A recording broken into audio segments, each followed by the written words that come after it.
I'm Aaike van den Berg. I'm a Dutch radiologist, and I was trained before I did this ESOR fellowship in Rotterdam. I did a Dutch fellowship in neuro and head and neck radiology, and currently I'm working in a university hospital in another city in the Netherlands, also in neuro and head and neck radiology.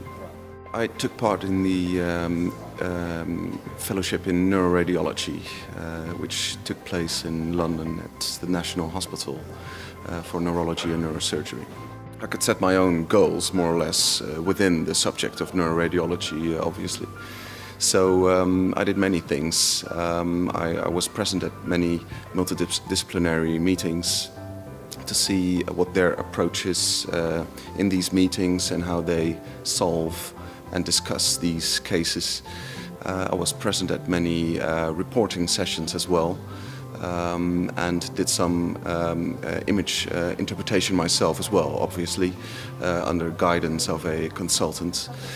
And furthermore, one of my own personal interests is advanced neuroimaging, for instance, functional MRI and DTI. So I was present at many acquisitions of those scans and the processing of all the data. So just to get a feel on how they are doing that and what the indications for those specific scans are in their hospital. So also I managed to contribute a little bit to the setup of a research topics. I'm not quite sure if I was a part of the working environment because I didn't have the same responsibilities as the other radiologists have. But I did feel part of the department in the sense that I got to know many people, also a little bit on a personal level. And everybody was really happy in helping me, offering help without me asking.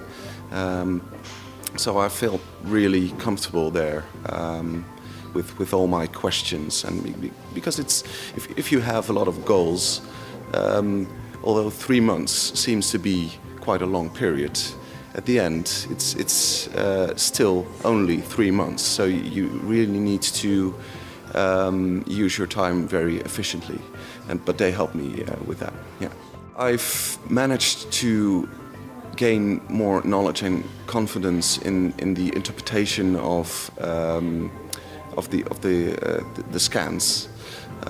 So in neuroradiology in general.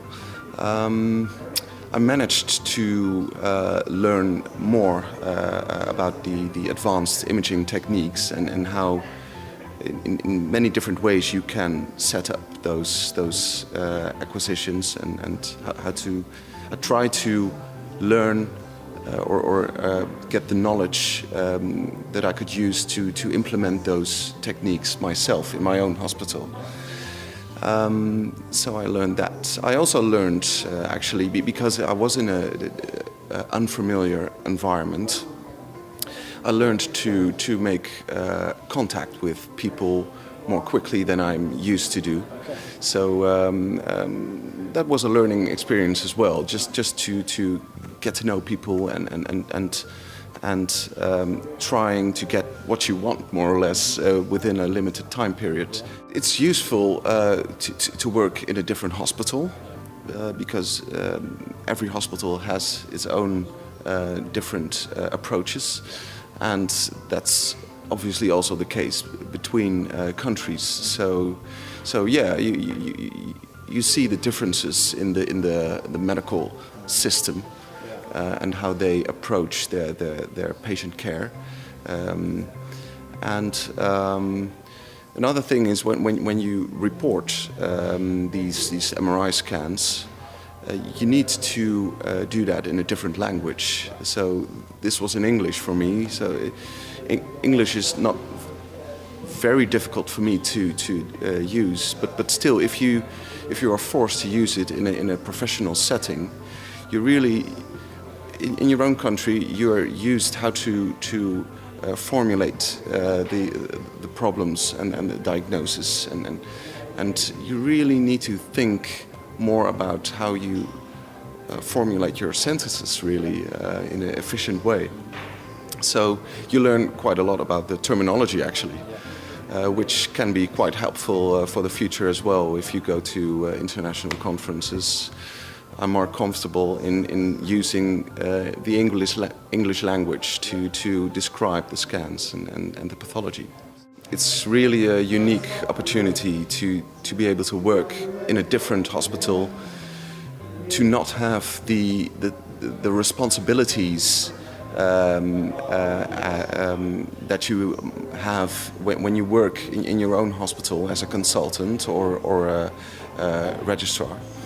And this gives you the liberty to really gain more knowledge and learn. So it's really a unique opportunity to do so. And I mean, it made me very enthusiastic even more about the neuroradiology, because I got to work with a lot of very enthusiastic and great neuroradiologists. So I would do it again. Yeah.